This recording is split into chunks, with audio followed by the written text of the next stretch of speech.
Welcome to the return of After the Poll, the video series where I share all my thoughts and opinions on this week's current comic books that are not new number ones. If you guys want to see my thoughts on the current issue 1 comic books, check out Worthy Ones that I do each and every Thursday. That's right, guys. It's the return of After the Poll. You guys wanted a video series where it covers all the books in one video. So that's right, we're going to do a segment of Marvel, we're going to do a segment of DC, and then we're going to do a set of independent comic books. We're going to grade these comics, and then we're going to give them a GPA just to see which comic company finishes on top for the week. So hopefully you guys will have a lot of fun. Let me know your thoughts in the comments below. And with that being said, let's go ahead and let's get started. First book we're talking about is Wolverine. This is issue 6. This book is 32 pages for the price of $5, written by Saladin Ahmed, and the art is done by Martin Cocullo. The art is good, and we get to see a great cast of characters in this particular issue, like Laura and Nightcrawler. We get to see the continuation of Logan here trying to control this Wendigo kid, which for me, I get it. He's trying to be a mentor and do something maybe that he's never done before with the species, but I feel like this little kid, this Wendigo, is like holding back Wolverine and causing problems, making his mission at hand harder than what it really needs to be, right? Good character interactions between this comic book, and then we get to see them really basically try to find out the root cause of this adamantium gold stuff that's taking over his adversaries, right? And literally you find out that there is a particular person that's behind this whole thing. So at the end of the day, I thought this book was okay. I think there's something missing to it for some reason. I did like the team ups. I do like the action in the comic, but there's just something missing. And I can't help but feel that I think it's just that Wendigo thing, you know? Or maybe is this story a little bit too long? I'm not sure. It's not the perfect book for me. It's one of those stories where it's good, but it's not great. So I'm going to give this one a C+. It does leave you with a decent cliffhanger with a character that has made its return. Let me know your thoughts in the comments below. The Ultimates. This is issue 9. Not a lot of Marvel comics I read this week, but this one was a good one. 32 pages for the price of $5. Written by Denise Camp, and the art is done by Chris Allen here.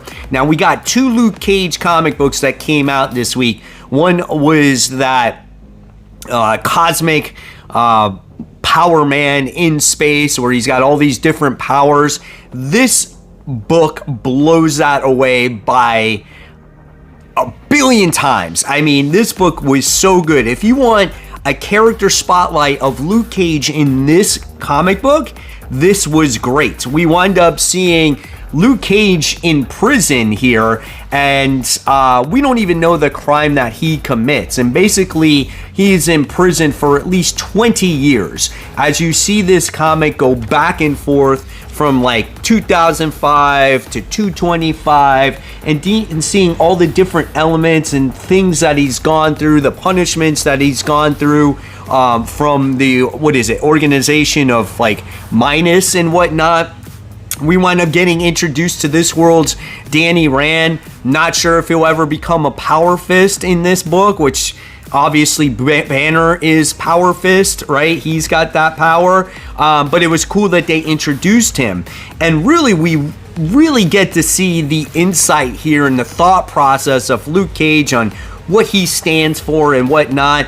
And then we wind up getting to the point of him being recruited by Iron Lad to become part of the Ultimates.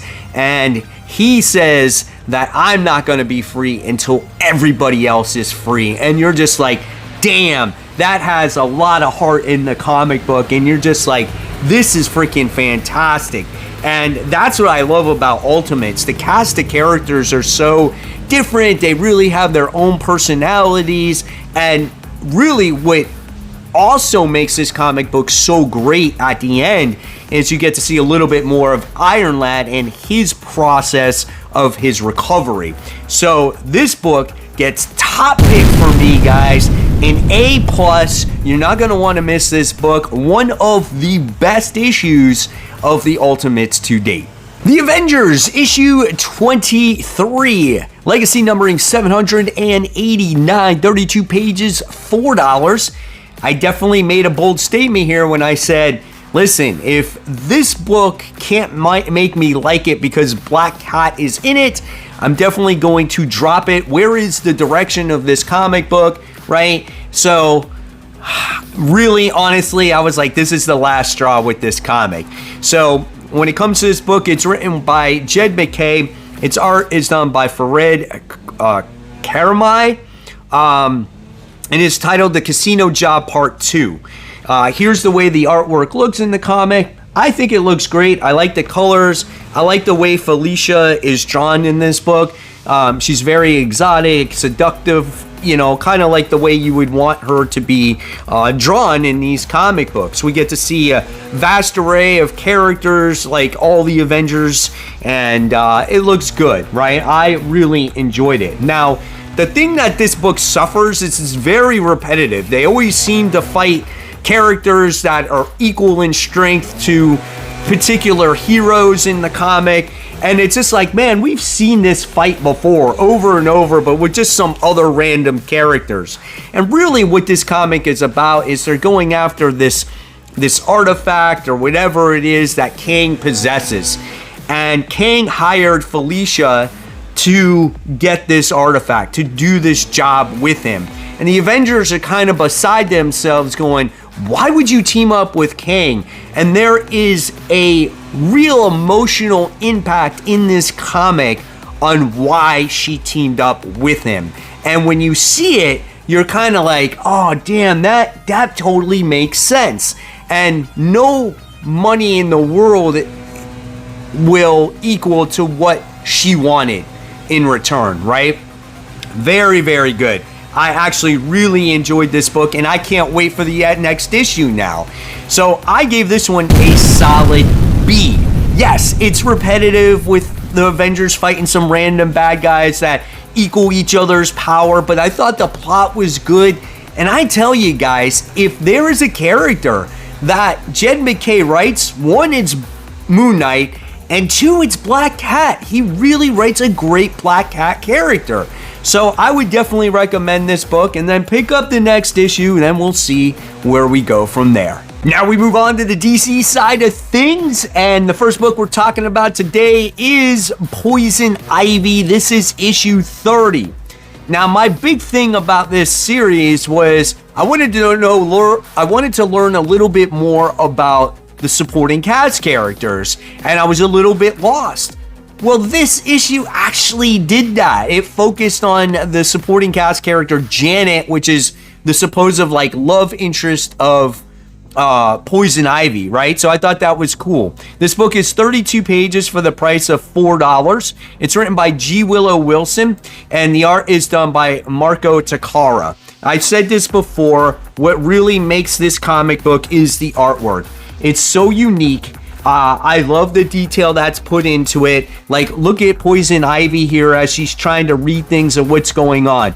Look at how her arm extends into this creature. Her hair flows out past the earth. It just takes her to this other, like, dimension, this other world.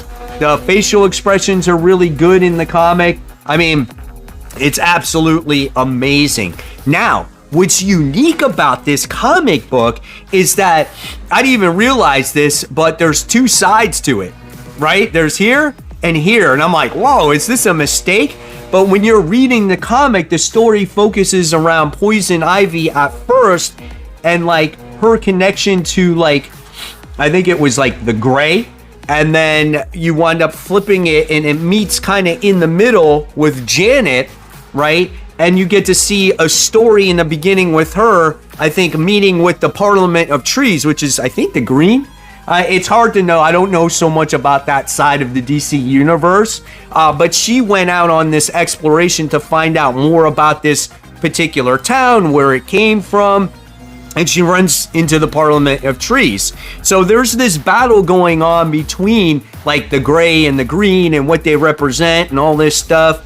So I love the story here. I love how Janet was involved. I love the creativity of the two characters meeting in the middle. Yeah, this book was solid, guys. I'm going to give this one an A, right? Again, if you haven't read Poison Ivy at all, you might be a little bit lost. I think you might get the best effect if you started this series at, issue 1. But this gave me what I wanted. So I'm giving this one an A. Hopefully you guys agree with me on that grade. Batgirl, issue 4. A lot of you guys don't agree with my thought process when it comes to Batgirl. And I think if you're a Cassandra fan, I think you really like this book because it's the only book that you have. So you're going to hold on to it with all your might. 28 pages for the price of $4. This book is written by Tate Brumble, and the art is done by Takashi Mizawa. I feel like the art has grown on me a little bit more when it comes to the series. I think when there are action scenes in the comic, I think it's pretty well done. And you get the constant dialogue in this comic book with Shiva trying to make up her mind of, what is she going to do? Is she going to be with her mom? If she's not going to be with her mom, we get to learn a little bit more again about this unburied clan, what these like flowers do and how they heal them and all this different stuff. And then there's this like surprise attack that winds up happening, and she's constantly having this battle about, well, what would father do? Because she looks as obviously as Bruce as her father, right? So it's like, I always am going to side with my father over my mother. Now, this book does have a decent cast of characters in it, right? Which is kind of cool to see. But at the end of the day, it's still not my favorite book. I just feel like it's average for me. It's like one of those books where it's cool to see the action, it's cool to see the characters, but I don't think the plot has a lot of depth. I thought it was kind of cool to see like a character like Angel Breaker. We haven't seen her in a while, at least I don't think so, right? You get to see Nyssa in this book as well. So it's cool to see these different characters, but I just don't think the story is all that great. So again, I'm going to give this one a C. That is my opinion here. If you agree, that's great. If you disagree, that's also just as great. I want to know your thoughts in the comments below. What do you want to see out of Batgirl going forward? Absolute Superman. This is issue 4, 28 pages for the price of $5. Written by Jason Aaron. The art is done by Rafa Sandoval. I think his artwork is improving as this series goes along. I love the way all the cast of characters look in the book, whether it's Lois, whether it's Superman himself. We get to see General Lane in like this wheelchair. He's got no legs, so he's been through the ringer. We get to see Brainiac behind this computer as it's like some analytic device that's supposed to like help these soldiers get through certain things. We wind up getting to see this version of the Omega Men in this book, and it is really good. I love this comic on how Lois Lane is trying to venture off and go find Superman on her own. She wants, she means peace with him so she can actually have a conversation with him. And in the meantime, we get introduced to this version of the Omega Men. Which side are they on? Are they the good guys? Are they the bad guys? Are the peacemakers the good guys? Are they the bad guys? The person that is part of the Omega Man is trying to convince Lois that she might be on the bad side of things. And we get introduced to another Omega Man character where the face is covered the entire time, so you don't know who that person is. And that's this person right here. So we don't know who that is. I'm so curious to see. And if you guys have any thoughts or ideas, let me know in the comments below. And Peacemaker in this book absolutely goes AWOL and is very horrific of what happens at the end. This book is just as good, if not better, than the last issue. I absolutely loved it. This is a top pick for me, an A+ comic book. This is actually starting to rank up there with Absolute Batman in my eyes. I think this is great because it's really fleshing out the supporting cast. You don't get to see that much Superman in here, but you get to see that supporting cast, which is very integral for the longevity of a comic. Batman Offworld issue 6. Holy crap, finally, the final issue has come out with this.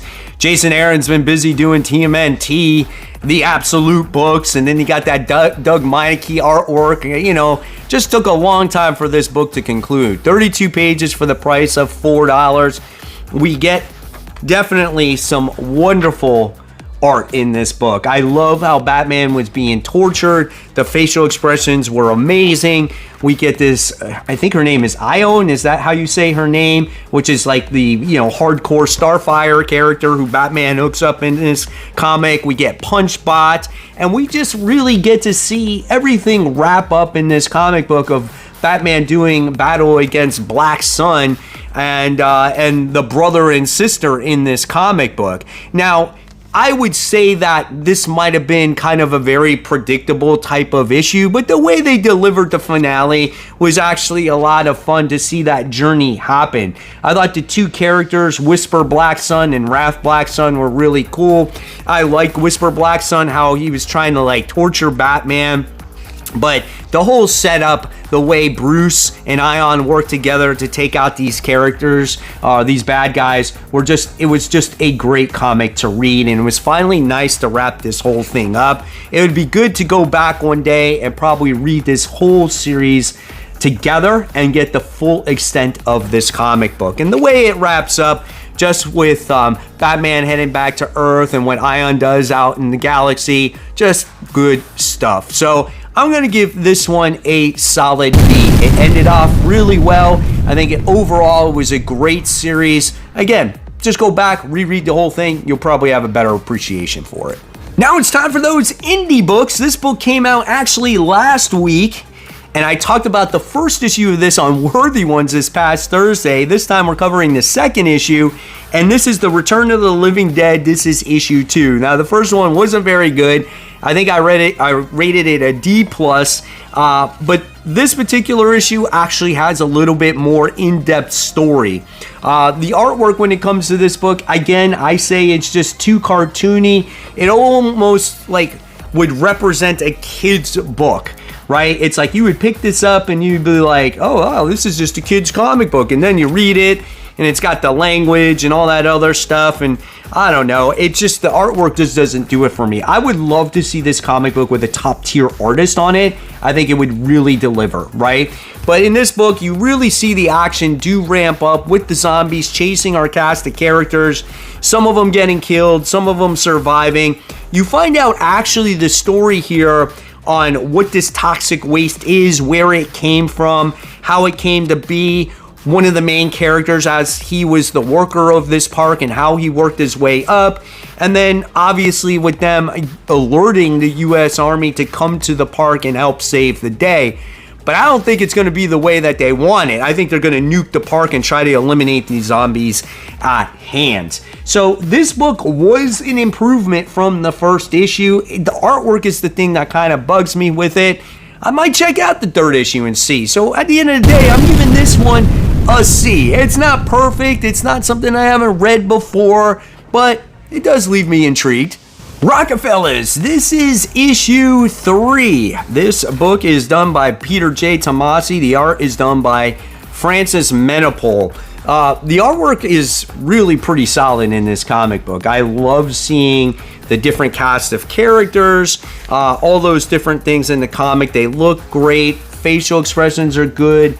The just like the coloring is really nice. And the big thing about this comic right now is that you get this cast of characters, I would say like the Fantastic Four, that's come across this technology that they have to protect. And if they don't protect it, something bad is going to happen. And it's like you got this bounty hunter that is coming after them. Now, in this issue, you kind of get to see the everyday life once again of these cast of characters on how they're living their life in this current modern day time that we live in, right?